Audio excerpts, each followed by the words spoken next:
Okay, so you've finished your manicure and you don't want to use any more of the nail strips. So as you can see here, I've done a full set of fingernails and I have 11 strips left. I've only used 16. So what I actually want to do now, instead of having anything dry out, I want to reseal this package.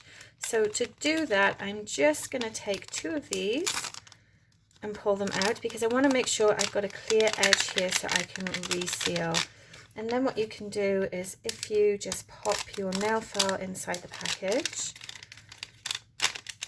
just helps to kind of wedge it open, and then I am going to put these back inside.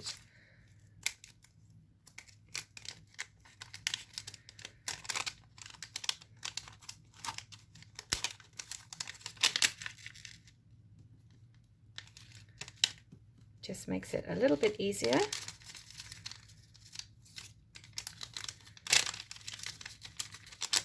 Perfect, so now I've got a really nice clear edge to work with here. I've just got a regular hair straightener. If you have a heat sealer, then perfect. You can do exactly the same thing with this.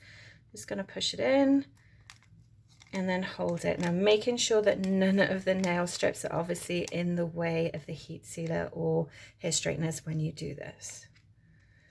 There you go, resealed. So now that isn't going to dry out. Nothing's going to spoil with that. It's as if you've got a brand new packet of nail wraps and they're good to go for next time. You would just snip this off and carry on with your next manicure. Hopefully you found that helpful. Thanks for watching.